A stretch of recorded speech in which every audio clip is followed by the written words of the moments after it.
Assalamualaikum warahmatullahi wabarakatuh. Selamat pagi, selamat berjumpa kembali dengan pelajaran di kelas 4 yang kali ini materinya adalah tentang tema 3 yaitu peduli terhadap makhluk hidup dengan subtema 1 hewan dan tumbuhan di lingkungan rumahku. Pembelajaran ke-1. Sebagian besar masyarakat Indonesia mengonsumsi nasi sebagai makanan pokok. Apakah kamu tahu bahwa nasi berasal dari beras? Dan beras berasal dari padi, mari kita mengenal padi. Kalian membaca hanya dalam hati. Teks ini ada di buku tema di pembelajaran 1 ya, tema 3 subtema 1. Silahkan kalian baca, pahami isinya. Dari teks tadi terdapat beberapa pertanyaan. Di sini hanya 5 pertanyaan aja ya. Apa isi bacaan di atas? Bacaan di atas yaitu tentang tanaman padi yang sangat penting bagi penduduk Indonesia. Di Indonesia, daerah utama penghasil padi adalah Jawa Barat, Jawa Timur, Jawa Tengah, Sulawesi Selatan, dan Sumatera Utara. Mengapa tanaman tersebut penting bagi masyarakat Indonesia? Tanaman padi penting bagi masyarakat Indonesia karena padi menghasilkan beras yang menjadi makanan pokok di Indonesia. Di mana tanaman tersebut dapat tumbuh? Tanaman padi dapat tumbuh di daerah panas dengan curah hujan tinggi. Berapa lama proses tanaman tersebut tumbuh? Pertumbuhan padi berlangsung antara 110 hari hingga 130 hari. Apa yang dimaksud dengan gabah? Gabah itu adalah bulir padi yang terbungkus dalam sekam atau kulit padi. Indonesia memiliki beragam tumbuhan yang dapat dimanfaatkan sebagai makanan pokok. Beras, sagu, dan singkong berasal dari padi ya. Singkong adalah beberapa di antaranya. Nah, di sini jagung nggak disebutin ya, padahal jagung juga merupakan makanan pokok. Kalau nggak salah di Madura ya. Di daerahmu pasti banyak tumbuhan yang dapat dimanfaatkan. Ada mangga, pisang, seledri, tebu, atau lainnya. Pilihlah salah satu tanaman yang sering kamu manfaatkan dalam kehidupan sehari-hari. Nah, dari situ kalian membuat pertanyaan. Kalau misalnya kalian senang dengan kangkung, ya silahkan kamu buat pertanyaan mengenai kangkung. Yang jelas isinya mengungkapkan rasa ingin tahu. Di sini ada contoh adalah pisang. 6 pertanyaan padahal banyak ya, bisa diperbanyak dari pisang. Bagaimana cara tanaman pisang tumbuh atau berkembang biak? Kenapa pisang bisa tumbuh dengan banyak jenis seperti pisang ambon, pisang kepok, hingga pisang raja? Dan masih banyak lagi pertanyaan yang lainnya. Simpanlah pertanyaanmu karena akan digunakan lagi. Kamu sudah belajar tentang bagaimana padi tumbuh.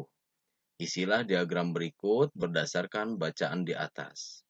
Nah, di sini dalam buku kalian masih kosong ya. Di sini harus ditampilkan gambar dan bacaannya. Seperti ini.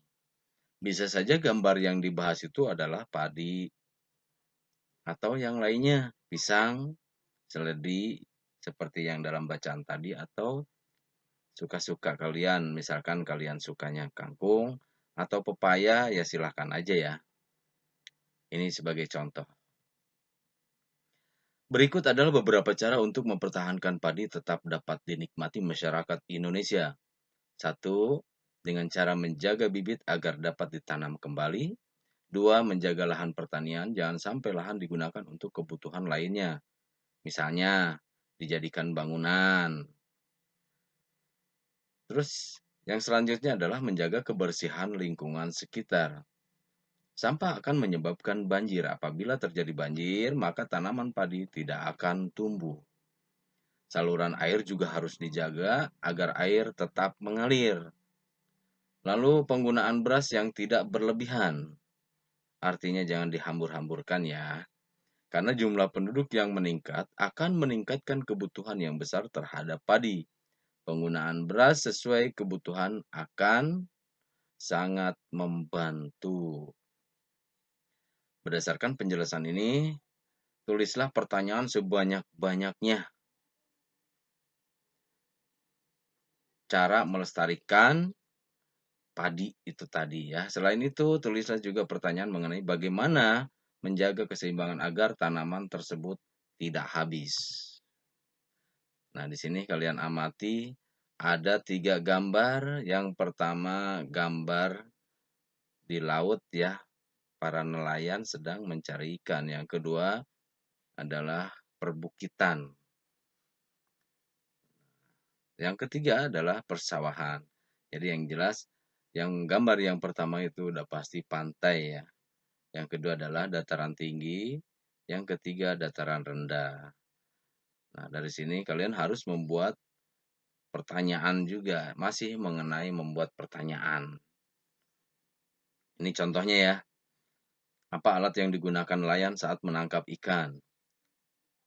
Masih banyak padahal ya. Cara membuat pertanyaan dari pantai aja pasti banyak. Ini sebagai contoh aja ya. Lalu di sini terdapat teks yaitu tentang pantai, dataran tinggi, dataran rendah.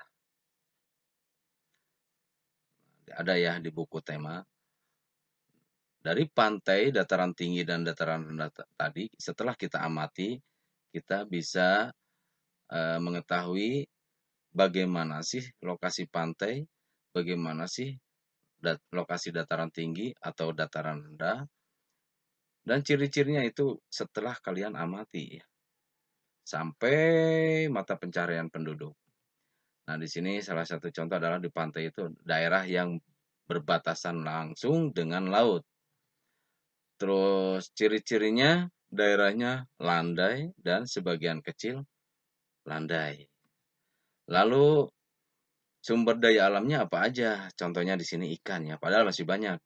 Ada agar-agar laut atau rumput laut ya, batu karang, pasir, banyak ya, garam misalkan. Lalu pemanfaatannya untuk apa aja? Di sini dikasih contoh adalah objek wisata. Dan mata pencaharian wilayah pantai itu adalah nelayan. Padahal masih ada lagi ya, contohnya pemandu wisata misalkan. Terus sebagai penjaga pantai juga bisa. Lalu di dataran tinggi sekarang, lokasinya adalah permukaan bumi yang ketinggiannya 500 meter di atas permukaan laut. Ciri-cirinya adalah udaranya sejuk dan berada di daerah tinggi. Sumber daya alamnya adalah perkebunan. Terus manfaatnya untuk apa aja? Di antaranya peristirahatan, objek wisata, dan usaha perkebunan. Mata pencaharian di dataran tinggi itu biasanya menjadi petani, terus jasa, dan pedagang. Lalu yang di dataran rendah adalah lokasinya permukaan bumi yang datar dengan ketinggian kurang dari 200 meter dari atas permukaan laut. Ciri-cirinya adalah berada di sekitar pesisir pantai. Lalu sumber daya alamnya seperti kebanyakan tempat yaitu sawah. Dan dimanfaatkan dataran rendah ini untuk pertanian, peternakan, perumahan, dan industri, serta beberapa jenis kegiatan perkebunan seperti perkebunan kelapa dan tebu. Terus mata pencariannya adalah petani, peternak, pekerja. Pembelajaran kali ini selesai. Mudah-mudahan bermanfaat buat kalian semua. Saya ucapkan makasih bagi yang sudah subscribe. Assalamualaikum warahmatullahi wabarakatuh.